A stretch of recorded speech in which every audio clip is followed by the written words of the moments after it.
नमस्कार दोस्तों, परसदी गुरु चैनल में आप सभी लोग का फिर से स्वागत है। दोस्तों, आज हम लोग घातांक एवं करड़ी पढ़ेंगे। ये हमारा दूसरा क्लास है। पिछले क्लास में हम लोग घातांक और करड़ी पढ़े थे, उसमें ज़्यादा फोकस हमारा जो था घातांक पे था। इस बार हमारा फोकस ज़्यादा करड़ी पे रहेगा। जो लोग पहली बार करड़ी पढ़ रहे हैं, अगर हमारे वीडियो को पूरा अंत तक देखेंगे तो मुझे उम्मीद है ज़रूर उनको करड़ी के सवाल आसानी से समझ में आ जाएंगे। हमने क्या किया है, इसमें बेसिक से शुरू किया है और आपको ट्रिकी क्वेश्चंस और एग्ज़ाम में, कॉम्पिटिटिव एग्ज़ाम में आने वाले सभी प्रकार के क्वेश्चन को हल किए।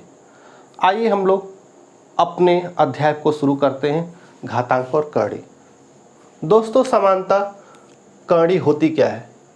मान लीजिए कोई भी चर राशि a है, एक पूर्ण संख्या है और n क्या है, एक धन पूर्णांक संख्या हो, तो ऐसे में हमने घातांक वाले में पढ़ लिया था a पर घात 1/n, a पर घात 1/n लिखा जाए किसी संख्या को तो उसको इस रूप में भी लिख सकते हैं। इसका मतलब a का n वां मूल निकाल रहे हैं। a का क्या निकाल रहे? n वां मूल। तो ये क्या है, ये जो चिन्ह आ रही है, यही चिन्ह क्या होती है? करड़ी की चिन्ह होती है। अगर यही n 2 हो जाए, यानी कि 2 पे घात 1/2 हो जाए, तो कहेंगे 2 का हम क्या निकाल लें? वर्गमूल निकाल लें। और ये 2 लिखा नहीं जाता, इसलिए हम 2 का वर्गमूल इस तरह लिखेंगे। आगे देखते हैं, 4 पे घात 1/3 लिखे हैं। यहाँ पे क्या कर रहे हैं? 4 का घनमूल निकालते हैं। और यहाँ भी एक करड़ी है, यहाँ भी एक चिन्ह करड़ी, यहाँ भी एक चिन्ह करड़ी है और यहाँ पे हम लोग घनमूल निकाल लें। ठीक है, आइए कुछ करड़ी से संबंधित संक्रियाएं करते हैं, जैसे जो गुणा करना और भाग करना। तो देखिए, हमने यहाँ पे गुणा करना है, यहाँ पे भाग करना, इससे संबंधित कुछ सामान्य से सूत्र हमने बताए हैं। आइए देखते हैं, यदि किसी करड़ी में a गुणते b लिखा है, यानी ab लिखा है, तो उसको अलग अलग करड़ी में a गुणते करड़ी में b लिखा जा सकता है। दूसरा है, करड़ी में a है बटे करड़ी में b है, दोनों आपस में भाग में हैं, तो पूरे करड़ी के अंदर a/b हम लिख सकते हैं। तीसरा हमारा जो फार्मूला है, यहाँ पे देख रहे हैं किसी करड़ी के ऊपर घात लिखा है, अगर वो ये आपस में बराबर हो जाए तो इसका मान क्या आएगा? a आएगा। कैसे? हम देख सकते हैं, यहाँ पे हमारा मूल n है, तो हम a बटे के 1/n लिख सकते हैं। घात भी यहाँ n है, तो घातों का आपस में गुणा होगा, ये दूसरे कट जाएंगे तो a आ जाएगा। इसका मतलब ये है वर्गमूल कोई संख्या है, उसका अगर वर्ग कर दिया जाए तो उसका मान अगर नीचे 5 है तो 5 ही आएगा, अगर वर्गमूल 4 का है तो यहाँ 4 ही आएगा। ठीक है, अगला करते हैं। अगला हमारा ये जो फार्मूला है, देख सकते हैं, अगर यहाँ पे क्या है, n मूल निकाल रहे हैं और घात ऊपर m आ गया तो m/n संख्या के लिख सकते हैं। इसी छोटे छोटे सूत्रों की सहायता से हम शुरू करते हैं अपना। आइए करते हैं। यहाँ पे वर्गमूल 2 का है, गुणते वर्गमूल 8 का है। जब गुणा करेंगे तो वर्गमूल के अंदर में 2 और 8 का गुणा हो जाएगा। 8 2 गुणते 8 बराबर अंडर रूट में 16। इसी तरह से दूसरा सवाल है, वर्गमूल 125 से भाग करते हैं वर्गमूल 5, तो यहाँ पे वर्गमूल 125 में वर्गमूल 5 से भाग करेंगे तो क्या करेंगे? वर्गमूल का चिन्ह लगाएंगे, ऊपर 125 लिख देंगे और नीचे 5। सीधे सीधे क्या करेंगे, हम इस संख्या का भाग कर देंगे तो कितना आएगा? 25 5 125, तो आएगा वर्गमूल में 25। यहाँ पे 25 का अगर वर्ग निकालेंगे तो 5 आएगा और यहाँ पे भी 4 चौके 16 आएगी। आगे करते हैं। ये हमारा सवाल इस वाले फार्मूला के बेस पे है, इस पे लिखा हुआ है, आप देख रहे हैं ये करड़ी में 3 लिखा है, इसका मतलब 3 का एक वर्गमूल है, तो हम लिख सकते हैं 3 पे घात 1/2। ऊपर घात 6 है तो घात 6 से गुणा कर देंगे। जैसा कि हमें पता है किसी संख्या पर घात के ऊपर घात होती है तो घातों का गुणा होता है बच्चों, तो हम घातों गुणा कर देंगे। 1/2 गुणते 6, 2 3 6, तो हो जाएगा 3 पे घाते 3, 3 3 के 9 3 27 आ जाए। इसी तरह से ये जो हमारा कड़ी वाला था n मूल था, यहाँ पे n घात था, गुणा होगा दोनों कट जाएंगे तो वही संख्या मिल जाएगी जो कि कड़ी के अंदर होती है।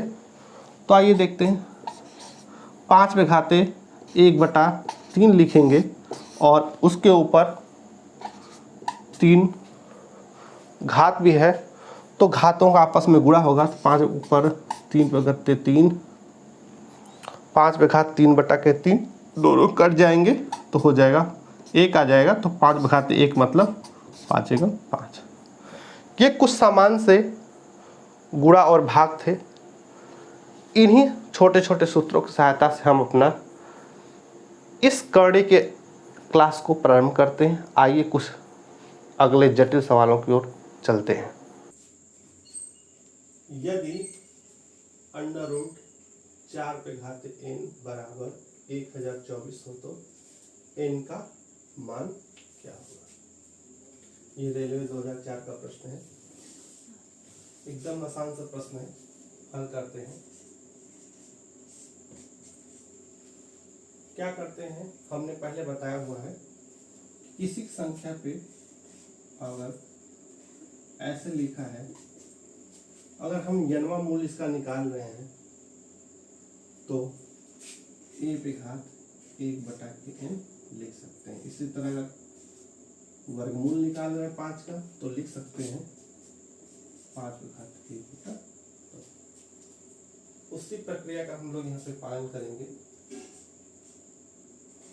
4 पे घात n के घात 1/2 बराबर लिखेंगे 1024। अब क्या करेंगे, घात हमने सबसे पहले पढ़ा हुआ है घातांक की पिछली क्लास में कि किसी संख्या के ऊपर घात के ऊपर घात हो तो घातों का गुणा होता है। इस तरह से 4 पे घात n का गुणा होगा 1/2 में तो हो जाएगा n/2 बराबर हो गया 1024। अब क्या करना है दोस्तों, आप देख सकते हैं यहाँ पे ये 4 पे घात है, तो इसी तरह से 1024 को भी हम 4 के घात वाली संख्या में कन्वर्ट करेंगे ताकि हमारा सवाल और आसानी से हल हो सके। देखिए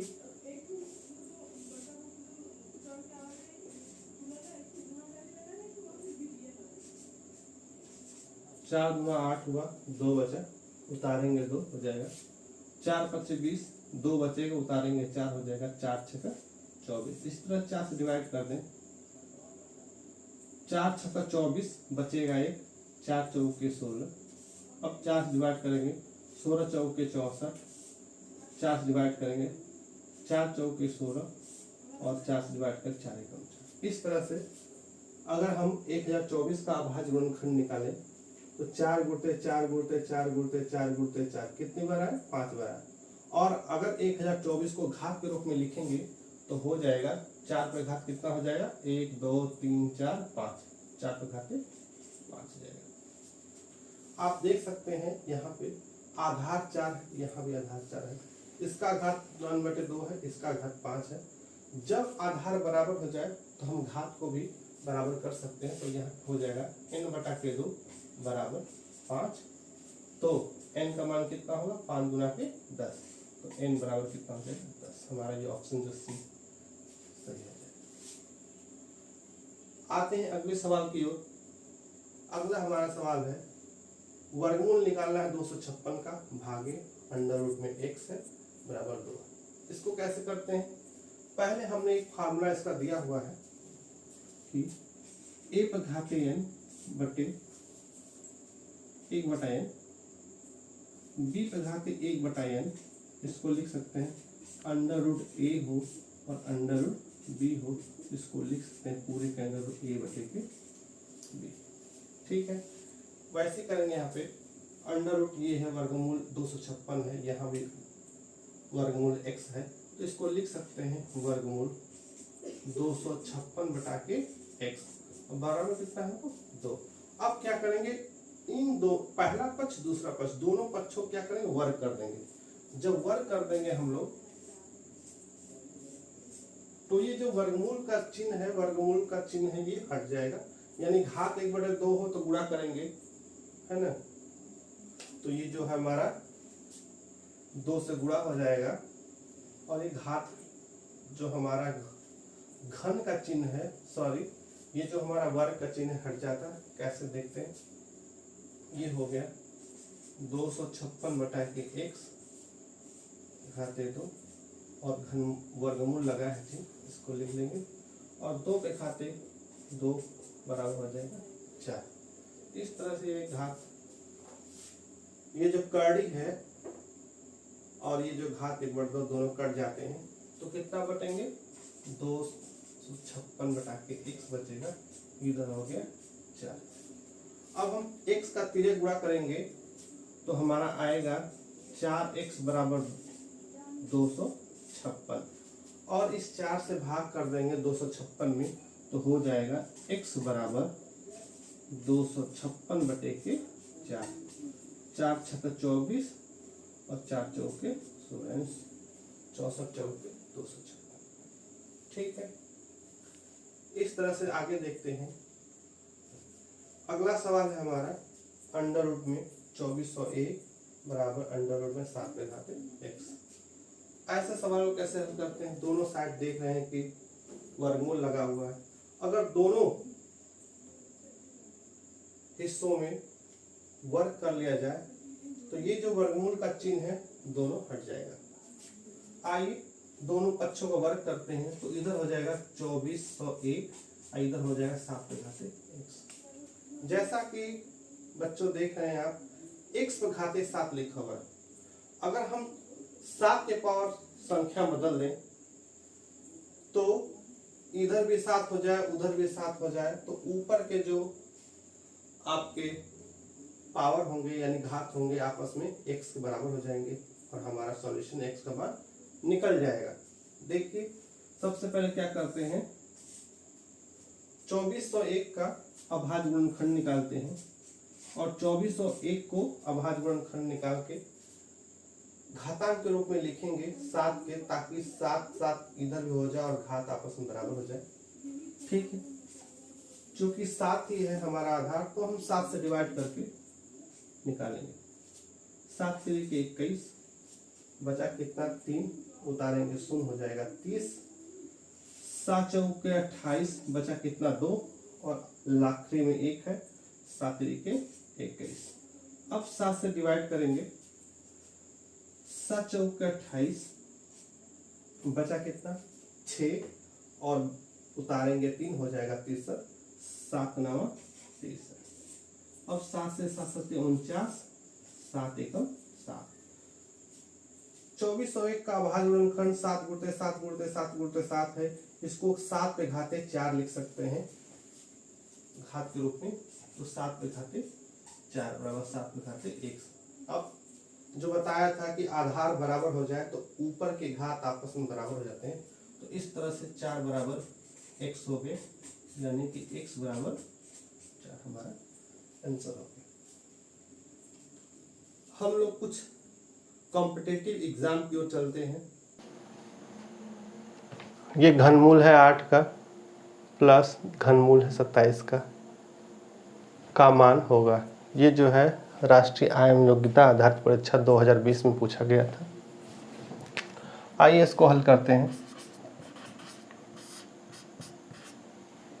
सबसे पहले क्या करते हैं, इसका 8 का घनमूल निकालना है, तो लिख दिया घनमूल 8 प्लस घनमूल 27। आप सभी लोगों को पता है घनमूल निकालते क्या करते हैं, 3 संख्याओं का जोड़ा करके एक निकालते हैं। जैसे इसका पहले सबसे पहले अभाज्य गुणनखंड करेंगे 8 का, 2 गुणते 2 गुणते 2, 2 दूना 4 दूना 8, तो इसका घनमूल जो होगा 2 निकलेगा और इसका घनमूल करेंगे तो कितना निकलेगा 3, 3 2 5। ये हमारा आंसर, आसान सवाल था। अगला सवाल की ओर चलते हैं। अगला हमारा सवाल है वर्गमूल में है x + 1, इसको कर्डी भी कर सकते हैं, कर्डी में x + 1 ऋण कर्डी में x - 1 बराबर x, तो x का मान होगा, ये ऑप्शन है 5/4, 2/3, 4/3 और 3/5। ये भी प्रश्न जो है आय आधारित योग्यता एवं परीक्षा में पूछा गया है 2022 में। इसको हल करते हैं। सर्वप्रथम हम लोग सवाल को लिख लेंगे अंडर x प्लस 1, इसको कहेंगे कर्डी में x प्लस 1 माइनस कर्डी में x माइनस 1 बराबर 1। सर्वप्रथम क्या करते हैं, एक कर्डी वाली संख्या को बाएं से दाएं की ओर ले जाते हैं और दोनों पक्षों का वर्ग करते हैं।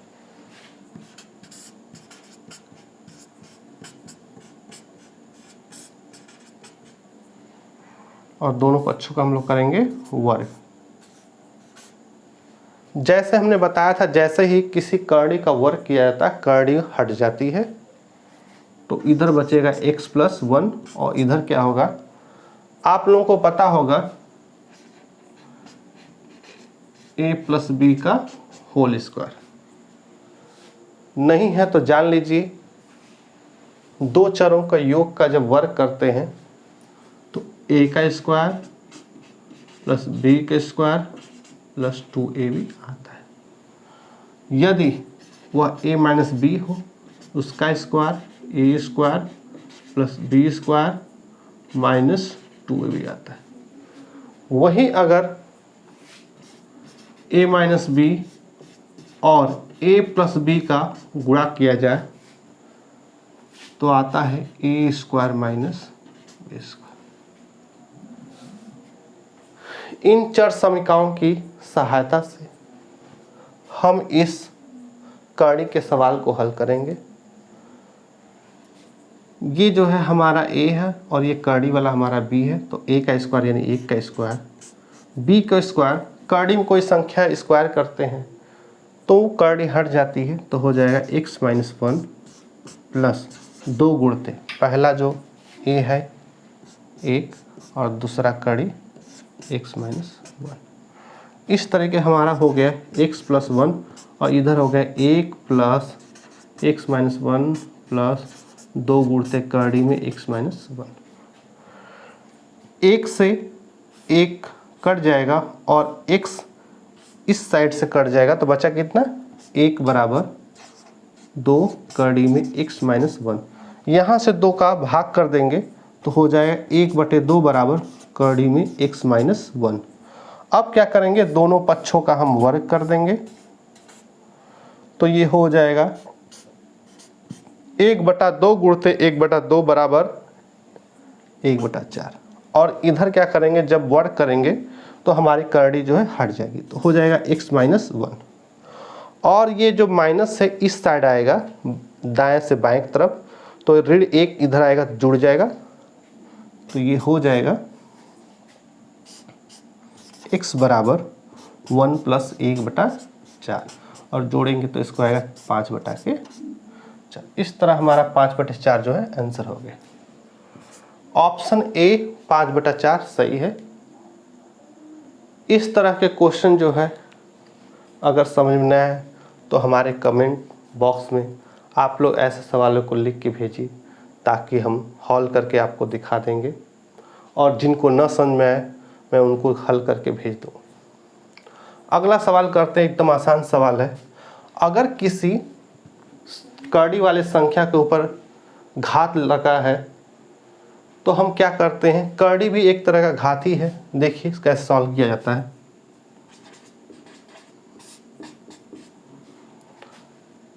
हम क्या करेंगे, सबसे पहले बताए थे कि ये जो क्यूब रूट है इसको 1/3 लिख सकते हैं, तो 4 पे घात 1/3, और जो बाहर है उस घात को लिख देंगे। हम जानते हैं किसी संख्या के ऊपर घात हो तो घातों का आपस में गुणा होता है, ठीक है। 4 की पावर 1/3 गुणते 3, 3 से कट जाएगा तो कितना हो जाए 4 पे घात 1 यानी कि 4। इस तरह से सवालों को हल कर सकते हैं। आइए अगला सवाल करते हैं। ये जो दशमलव से है और इसका हमको क्या निकालना है, क्यूब रूट निकालना है।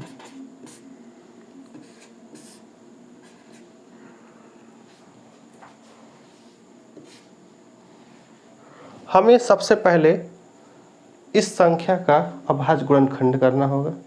देखिए दशमलव कितने स्थान पे, 1 2 3, और ये संख्या कितनी गुणे, 2 गुणते 2 गुणते 2, तो अगर हम तीनों 2 के पहले 1 दशमलव लगा दें और तीनों का गुणा कर दें तो 0.3 स्थान पे आ जाएगी। इस तरह से 0.2 गुणते 0.2 गुणते 0.2, 3 का एक जोड़ा निकाल लिया तो हो गया हमारा 0.2। ये हमारा आंसर हो। आइए हम लोग चलते हैं अगले सवाल की ओर। कड़ी में 2, कड़ी में 3, कड़ी में 4 और कड़ी में 5 में सबसे बड़ा कौन है। लेकिन यहाँ ध्यान से देखिए, यहाँ पे जो है कुछ नहीं तो 2 है, यहाँ पे छठा मूल निकालना है, यहाँ पे तीसरा मूल 3 है, यहाँ पे चौथा मूल निकालना है, ये 4 है। ये MBE एग्जाम 2007 में पूछा गया है। आइए इसे हल करते हैं। इस प्रकार के सवालों में हम क्या करते हैं, करड़ी में जो मूल निकालना होता है उसके बटे घात यानी घात वाली संख्याओं में बदल देते हैं और जो घात होंगी उनका लसागु निकालेंगे, लघुत्तम समापवर्तक निकालेंगे और सभी के घातों को बराबर कर देंगे।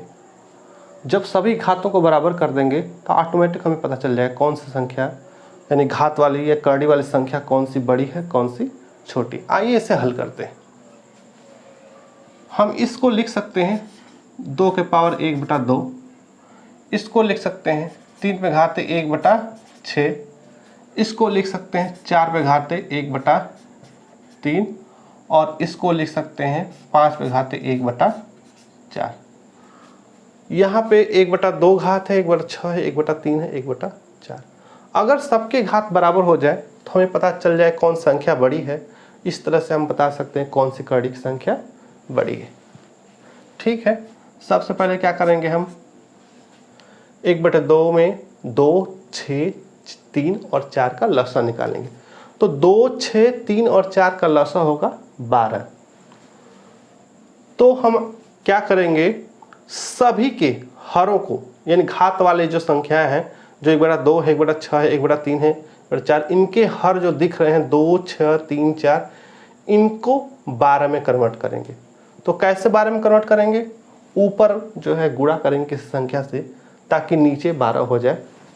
देखिए 6 एकम 6 दूना 12। इसी तरह से 2 से अगर 1/6 में 2 से गुणा कर दें ऊपर नीचे तो नीचे की संख्या 12 हो जाएगी। तो 2 एकम 2, 2 छक्का 12। अब क्या करेंगे, यहाँ पे 4 से ऊपर 4 से नीचे गुणा कर दें, 4 एकम 4, 4 तिया 12। अब आगे घात चलते हैं, 5 घात में 3 से गुणा कर दें 1/4 में, 3 से ऊपर 3 से नीचे यानी अंश में भी हर में ही, तो 3 एकम 3, 3 चौके 12। अब देखते हैं यहाँ पे सबका जो है हर 12 हो चुका है। अब ऐसा करते हैं, इन संख्याओं जो ऊपर होते हैं उनको घात में कन्वर्ट कर देते हैं। 2 पे घाते 6 पूरे के 1/12। जैसा कि हमें पता है घात में घात गुणा होता है, अगर हम इसका गुणा कर दें तब इसको 6/12 लिख सकते हैं। इस तरह से 3 पे घाते 2 और पूरे घाते 1/12। सेम प्रोसीजर है यहाँ पे, 4 पे घाते 4 और पूरे के 1/12, 5 पे घाते 3 और पूरे के 1/12। अब देख लीजिए 2 पे घाते 6 कितना लिख सकते हैं, 2 दूना 4 दूना 8 दूना 16 दूना 32 दूना 64। तो इसको 2 पे घाते 6 को हम लिख सकते हैं 64, 64 से 64 पे घात 1/12। इसी तरह से 9 पे घात 1/12। अब 4 का गुणा 4 बार करेंगे, 4 चौके 16 चौके 64, 64 चौके 256 साल, तो 256 घाते 1/12। अब आगे है 5 घाते 3, 50, 25, 5, 125, 125 पे घाते 1/12। ये सबका 12वां मूल निकल रहा है। इसका मान आया 64, 9, 256, 125। तो देखने से लग रहा है 256 संख्या बड़ी है। इस तरह देखते हैं 4 पे घात 1/3 यानी कि कौड़ी में 4 जिसका घनमूल निकालना है, ये बड़ी है। इसका मतलब बोलते हैं ऑप्शन सी हमारा सही है। आइए एक और छोटा सवाल करते हैं। एक ही संख्या का एक बार चतुर्थ मूल, घनमूल और पंचमूल निकाला गया है और आप जानते हैं कि इस कड़ी को भी घात में हम बदल सकते हैं। तो इसको लिख सकते हैं 7 पे घाते 1/4 और उसके घाते 1/3 और उसके भी घाते 1/5। और हम लोग जानते हैं कि घातों का आपस में गुणा होता है। जब किसी संख्या के ऊपर घात हो, घातों गुणा होता है। 7 पे घाते 1/4 गुणते 1/3 गुणते 1/5 तो हो जाएगा 7 पे घाटे 4 3 12 5 60, 1/60। तो 7 पे घाते 1/60 इसको लिख सकते हैं यहाँ 60, चाहिए लिखिए, चाहिए, ये इसका आंसर हो गया। आइए एक और सवाल हल करते हैं जो कि काफ़ी बार एग्जाम्स में पूछे गए हैं। आइए ऐसे सवाल को हल करते हैं। ऐसे सवालों को हल करने के लिए सबसे पहले क्या करते हैं, लास्ट वाली संख्या का वर्गमूल निकालेंगे और उसकी पिछली वाली संख्या में जोड़ते जाएंगे, यानी अगली वाली संख्या में जोड़ते जाएंगे, इसको जोड़ते जाएंगे, हल करते जाएंगे। आइए इसको हल करते हैं। 5 है प्लस 11 प्लस 19 प्लस 29 प्लस ये हमारा है 49। तो 49 का वर्गमूल कितना होगा, 7 गुणते 7। तो 7 का एक जोड़ा बनाएंगे, 7 बाहर आएगा। अब आगे क्या करते हैं, 29 में 7 जोड़ेंगे तो आएगा हमारा 36।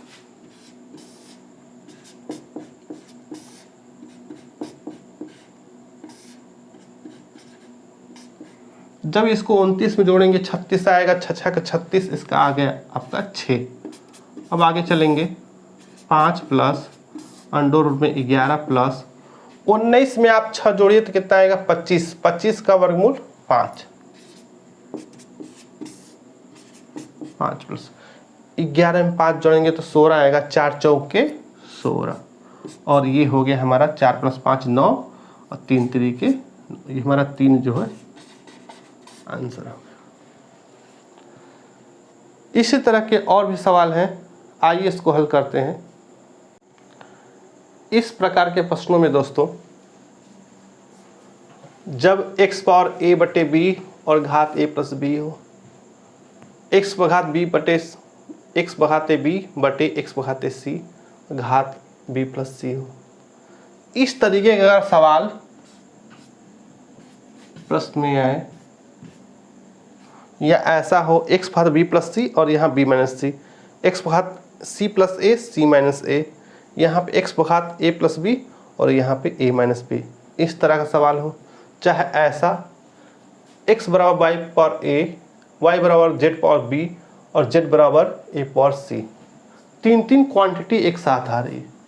यहाँ पे a b b c c a, यहाँ भी a b b c c a, यहाँ b c c a a b, और यहाँ पे देखिए a b c, यहाँ भी देखिए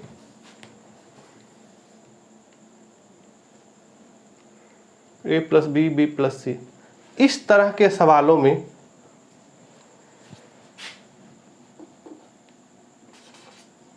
इस तरह के सवाल को जब हल करते हैं हम लोग तो सदैव हमारा उत्तर 1 आता है। आइए हम लोग हल करते हैं। जब आप एग्जामों में बैठते हैं आपको इस तरह का सवाल आता है, अगर टाइम टेकिंग होता है तो ऑप्शन जो होगा आपका ए ही सही होगा, आप टिक मारेगा। अगर आपके पास समय है तो आप ज़रूर इसको हल करिएगा। देखिए कैसे हल करते हैं।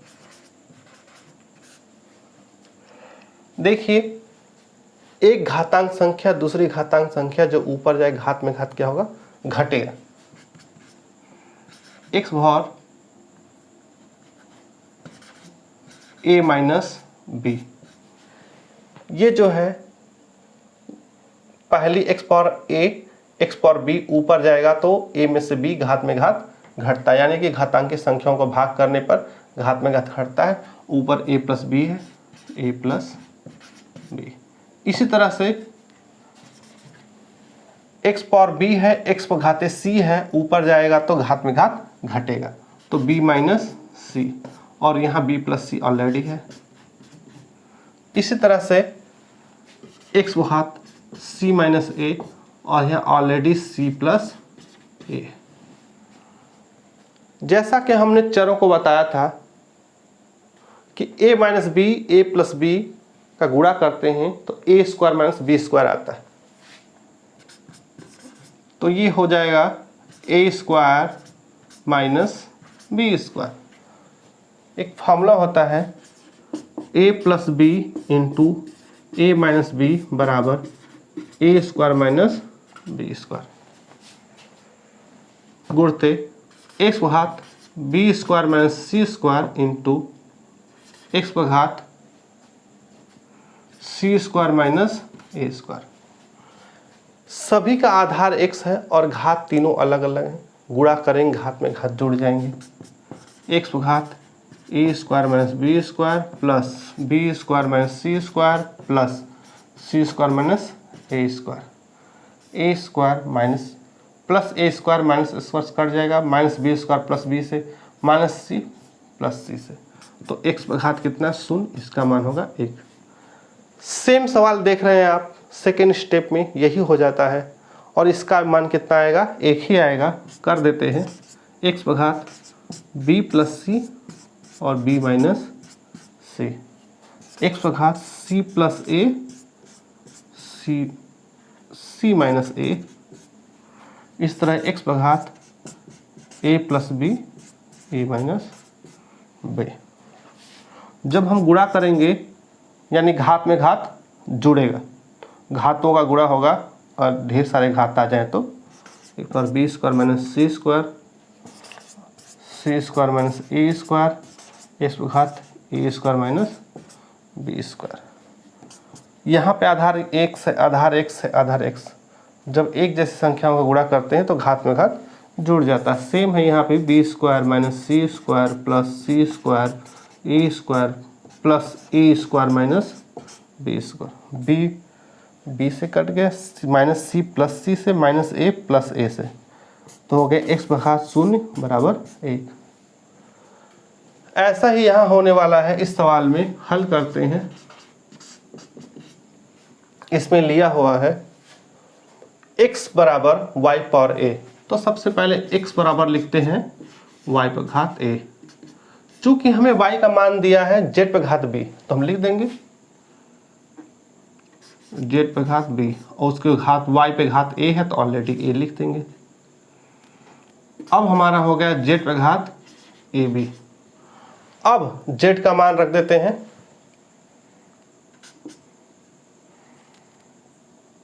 z का मान है x घात c, तो हो जाएगा x घात c अब पूरे घात a b, तो x बराबर x घात a b c। चूंकि कुछ घात नहीं है यहाँ पे x, तो हम मान सकते हैं कि घात 1 है।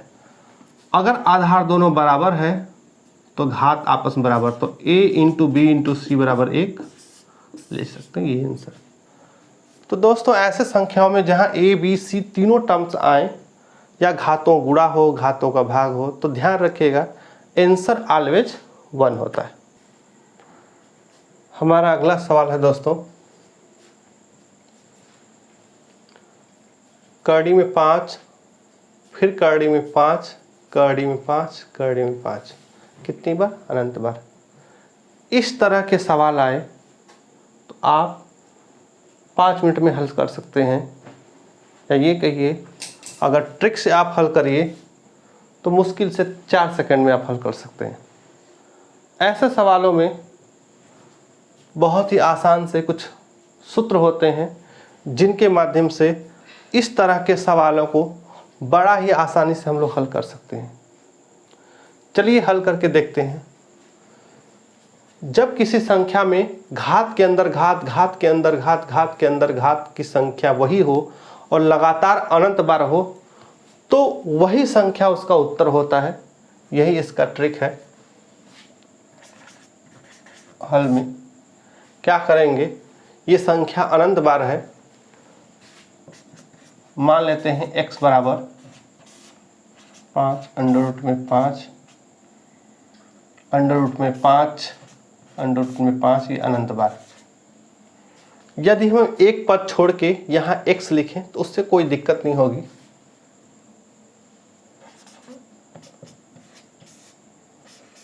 पाँच एक्स स्क्वायर कर देंगे दोनों पक्ष का, ये हो जाएगा x स्क्वायर बराबर 5x।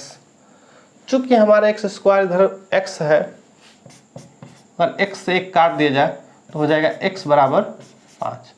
तो जो संख्या करड़ी में थी वही आंसर हो जाएगा। और ट्रिक क्या है, ट्रिक्स है हमारा, अगर कोई संख्या अंडर रूट में कोई संख्या लिखी हुई हो, उसके अंदर एक अंडर रूट हो, उसी वही संख्या हो, फिर वही संख्या हो, इस तरह से अगर अनंत बार मतलब निरंतरता वाला सवाल ऐसा हो तो उसका आंसर वही होता है जो उसमें दिया रहता है।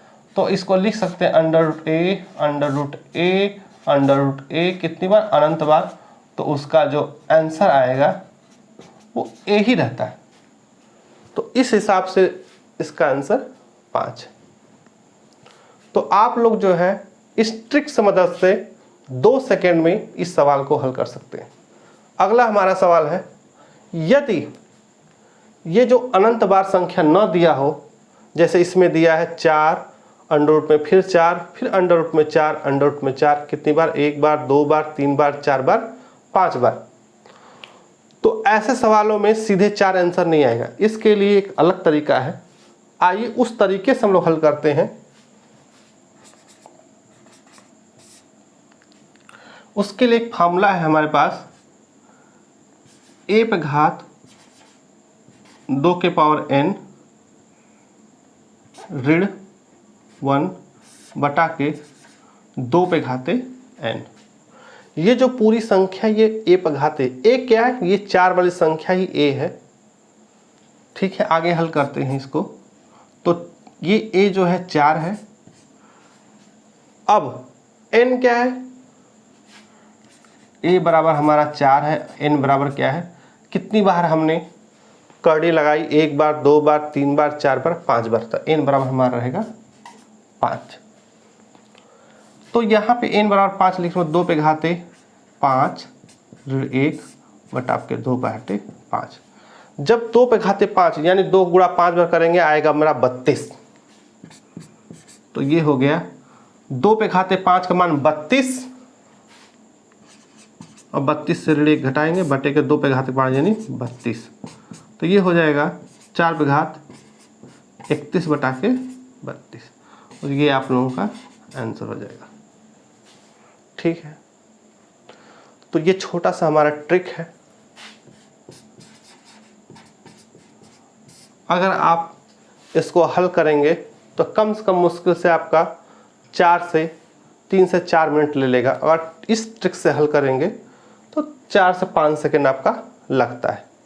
आइए अगला सवाल हल करते हैं।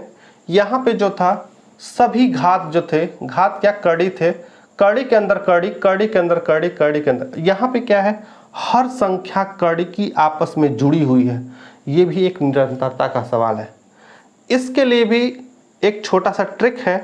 ट्रिक ये है कि 12 के ऐसे 2 गुणनखंड करिए कि गुणा करने पर 12 आए और अंतर करने पर 1 आए। तो इसके लिए होगा 4 और 3, 4 3 12 और घटाएंगे 4 में से 3 तो 1 आएगा। तो ऐसे में जो बड़ी संख्या होगी वही इसका आंसर होगा। ये है हमारा ट्रिक। ट्रिक ये कहता है जो बड़ी संख्या होगी, आप क्या करिए, इस संख्या का अभाज्य गुणनखंड करिए इस तरह से कि दो भाग में टूटे, उनका गुणनफल आए, जो संख्या है वो 12, जैसे यहाँ पे 4 3 12 है 12 और अंतर आए 1, तो बड़ी वाली संख्या क्या होगी, इसका आंसर होगा। अगर हम नॉर्मल तरीके से अगर लगाना चाहें तो हम कैसे लगाएंगे, आइए देखते हैं।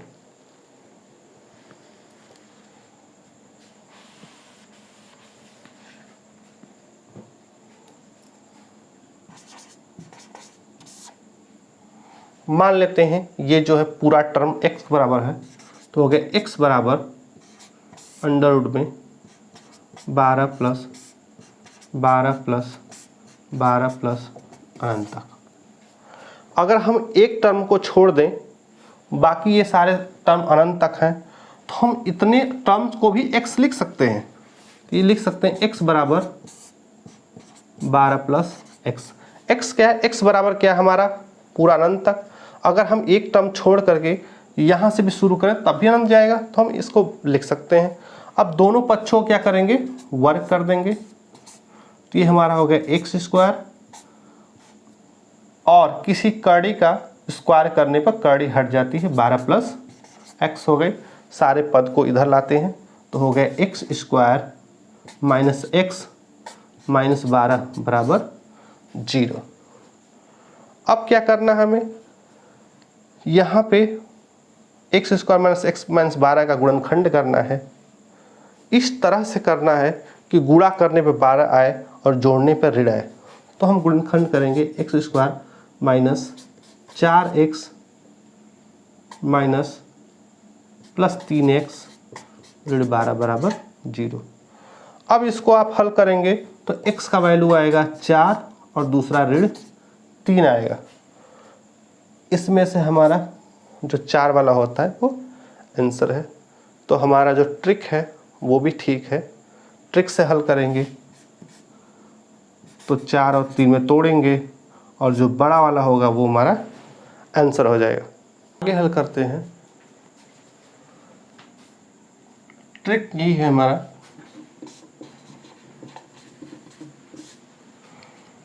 बयालीस को इस तरह तोड़ते हैं कि गुणा करने पर 42 आए और अंतर करने पर 1 आ जाए।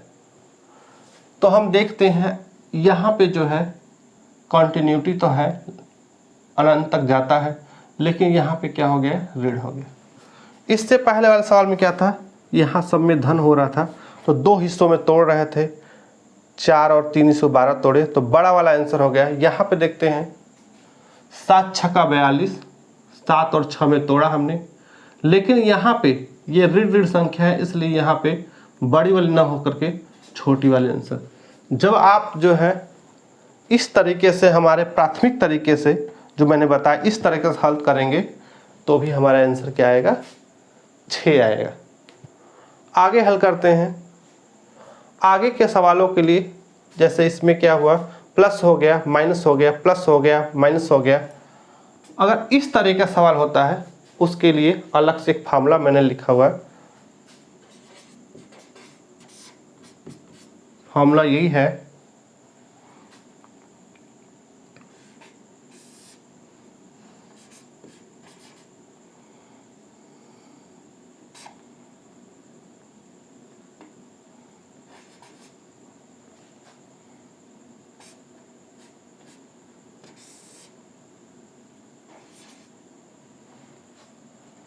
हमारा फार्मूला है 4a ऋण 3 प्लस 1/2। a क्या है, पहले हमने बताया था, जो हमारा a है वो कितना है, 3। इसमें जो संख्या रहती है वही मान a रहता है। आइए इस संख्या को भरते हैं। ये हो गया 4 गुणते a यानी 4 3 12, यानी 4 गुणते 3 ऋण 3, बाहर प्लस है प्लस 2, तो हो गया 4 3 12। 12 में से 3 घटाएंगे तो बचेगा 9 प्लस 1/2। अब हल करिए, 9 का कितना आएगा, 3, 3 प्लस 1/2, तो ये हो गया 3 1 4, 4 का आधा 4/2 बराबर 2। हमारा आंसर कितना आ गया? ये हमारा आंसर आ गया। इसी तरह से लास्ट सवाल में ध्यान दीजिएगा, सवालें सेम हैं, केवल चिन्हों का फर्क है। यहाँ पहले धन था, यहाँ ऋण हो गया, यहाँ धन था, यहाँ ऋण। इसमें देखिए इस सवाल सेम है, लेकिन यहाँ ऋण है, फिर धन है, फिर ऋण है, फिर धन है। इसके लिए कौन सा फार्मूला लगेगा? इसके लिए जो फार्मूला लगेगा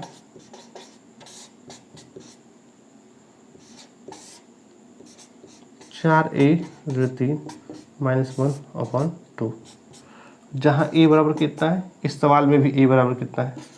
3 है, तो हो जाएगा 4 × 3 ऋण 3 -1/2। तो ये हो गया 4 × 12। अब 12 में से 3 घटा 9 ऋण 1/2। 3 तरीके 9, 3 होता है, और 3 में से 1 घटा 2/2, 2 एकम 2। यहाँ पे आंसर कितना हो गया? 1 हो गया। तो इस तरीके से क्या करते हैं हम लोग, सवालों को हल करते हैं। आइए कुछ और सवाल को हल करते हैं। कड़ी में 6 धन, कड़ी में 6 धन, कड़ी में 6 धन, कड़ी में 6, कहाँ तक? अनंत तक। इस तरह के सवाल हमने पहले बताए थे अभी, और सवाल देख लीजिए। सीधे सीधे हम इन सवालों को ट्रिक से हल करेंगे, केवल 2 सेकेंड लगेंगे ऐसे सवालों को हल करने के लिए। आइए इसको समझते हैं। क्या करते हैं ऐसे सवालों में, जो संख्या 6 शब्द दी गई है, इसका 6 का 2 पार्ट करते हैं। इस तरह से 6 को तोड़ते हैं कि गुणा करने पे 6 आए, लेकिन उन संख्याओं का अंतर 1 आनी चाहिए। गुणा करने पे 6 आनी चाहिए, लेकिन संख्याओं का अंतर 1 होनी चाहिए। चलिए 6 को तोड़ते हैं। चलिए इसी 6 को तोड़ देते हैं। तो 3 दूना 6, गुणा करेंगे 3 दूना 6 और घटाएंगे तो 1। ऐसे में क्या होगा, जो बड़ी संख्या होगी वही हमारा क्या हो जाएगी? आंसर। जब आप सॉल्व करेंगे, जो पिछला तरीका बताए थे, इस तरह से आंसर। और दूसरा जो ये पहला ट्रिक था, ट्रिक 1 है, और ट्रिक 2 जो हमारा है क्या है? ये है अंडर रूट में 4a + 1 + 1/2। इससे हल करते हैं। ये हमारा कितना है? यहाँ पे a बराबर होता है हमारा 6। चलिए a बराबर 6 रख के देखते हैं, तो हो जाएगा 6 चौके 24 और 24 एक 25। अब 25 का वर्गमूल निकालेंगे तो 5, तो 5 + 1/2। अब 5 एक 6, 6 का आधा 3। वही हमारा जो है आंसर सेम है। दूसरा सवाल हल करते हैं। 20 ऋण अंडर 20 ऋण अंडर 20। इसमें क्या है? ऋण है, ऋण है, ऋण है। यहाँ पे धन था, धन था, धन था। तो इस तरह फैक्टराइज किए कि गुना करने पे 6 आए और घटाने पे 1 आ जाए। तो बड़ी वाली संख्या जो है हमारा उत्तर होती थी, लेकिन यहाँ पे बदल जाएगा। हम 20 का क्या करेंगे? गुणनखंड करेंगे, अभाज्य गुणनखंड, इस तरह से कि गुणा करने पर क्या है? 20 आए और अंतर कितना है? 1 आए। तो ऐसे में जबकि ऋण ऋण चल रही हो, लगातार संख्या अनंत तक हो, तो छोटा वाला आंसर होता है। कैसे? ये तो पहला ट्रिक था। आइए दूसरे ट्रिक से हल करते हैं और कंफर्म करते हैं क्या हमारा आंसर सही है। तो दूसरा ट्रिक है अंडर रूट 4a + 1 - 1/2। हम क्या करेंगे? 20 को यहाँ रखेंगे, तो 20 चौके 80 हो जाएगा। 80 एक 81, तो 81 अंडर रूट में 81 + 1/2। अब क्या करेंगे? 81 का वर्ग निकालेंगे, वर्गमूल निकालेंगे, तो 9 आएगा। 9 ऋण 1/2। तो 9 में से 1 घटेंगे तो 8, 8 का आधा 4। देखिए हमारा आंसर आया था 4, सेम आंसर आया। आगे चलते हैं दोस्तों। अगली जो हमारी सवाल है 5 + under root 5 + under root 5 + under root 5। ये भी कहाँ जाता है? अनंत। का मान ज्ञात कीजिए।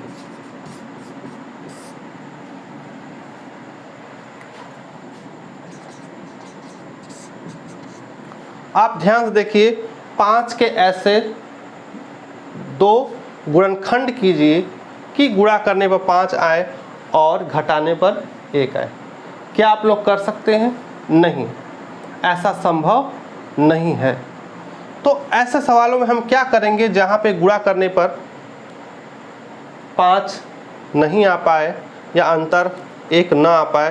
तो ऐसे सवालों को हल करने के लिए हम लोग ये करते हैं कि अगली संख्या ले लेते हैं।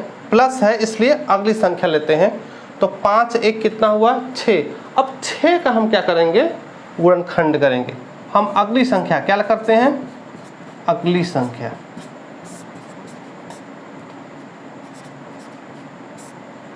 ओके, अगली संख्या 5 की होगी 6।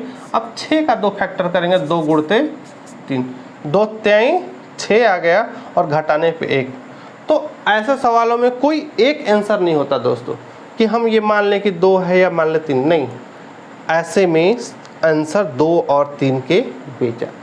तो ऐसे सवालों में खास करके बताया जाता है कि आंसर 2 के 3 के बीच में, 4 और 5 के बीच में। तो इस तरह से हमारा आंसर क्या आएगा? 2 और 3 के बीच में आएगा। अगर इस तरीके से हम लोग हल करेंगे पहले तरीके से, तो हमारा जो वर्गमूल निकालेंगे तो ऑटोमेटिक ये दशमलव में आ जाएगा। दशमलव में आएगा तो 2 दशमलव समथिंग आ जाएगा। आप लोग जो है इस सवाल को इस मेथड से, जो दूसरा ट्रिक हमारा, ये ट्रिक पहला था,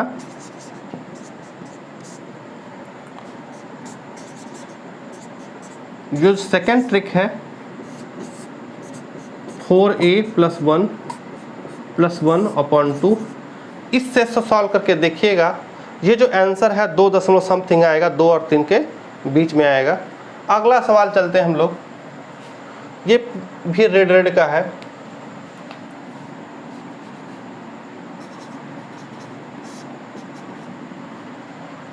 तीन के ऐसे फैक्टर करिए कि गुणा करने पर 3 आए और घटाने पर 1 आए। क्या ऐसा संभव? यहाँ भी ऐसा संभव नहीं है। तो हम फैक्टर नहीं कर सकते, तो क्या करेंगे? हम अपना ट्रिक लगाएंगे। यहाँ पे जैसा देखा था, यहाँ प्लस चल रहा था, इसलिए क्या करेगा? 5 की अगली संख्या लेकर हमने तोड़ा था। और कोई पूछेगा ये कि 5 की अगली संख्या न टूटे, माने ऐसी संख्या आ जाए वो भी ना टूटे, तो हम फिर अगली संख्या, इस तरह तब तक अगली संख्या लेकर रहेंगे जब तक कि दोनों का गुणनफल संख्या ना आए और अंतर 1 ना आए। अंतर भी जरूरी है और गुणनफल भी जरूरी है। तो इस तरह से यहाँ पे देखते हैं कि ऋण है, इसलिए 3 से छोटा लेंगे। 3 से क्या करेंगे? छोटा लेंगे। तो 3 से छोटा, यहाँ पे छोटी संख्या लेते हैं। तो 3 से छोटी क्या होगी? वो संख्या होगी 2, और 2 का फैक्टर करेंगे 2 गुणते 1, 2 एकम 2। अब देखिए गुणा करने पर 2 आया, अंतर कितना आएगा? 1 आएगा। तो ये हो सकता है, और आंसर इसका आएगा 1 और 2 के बीच में, 1 दशमलव समथिंग आएगा। तो आंसर क्या मानेंगे? इनके बीच में आंसर आएगा, इनके बीच में। और यहाँ भी आंसर 2 और 3 के बीच में ही रहेगी। तो इसी तरह के क्वेश्चन दोस्तों आप लोग हल करिए। दोस्तों, जो भी अभिभावक, शिक्षक इस वीडियो को देख रहे हैं, वो हमारे छोटे नन्हे मुन्ने छात्रों को इन वीडियो को दिखाएंगे तो उन्हें कॉम्पिटिटिव एग्ज़ाम या अपने आय आधारित योग्यता परीक्षा जैसे राष्ट्रीय प्रतिभा खोज जैसे परीक्षाओं में उनको हल करने में, ट्रिक जानने में मदद मिलेगा। यदि कहीं से भी हमारे वीडियो को देखने से आपको लाभ पहुंचता है तो हमारे वीडियो को लाइक, शेयर और सब्सक्राइब जरूर कीजिए। धन्यवाद।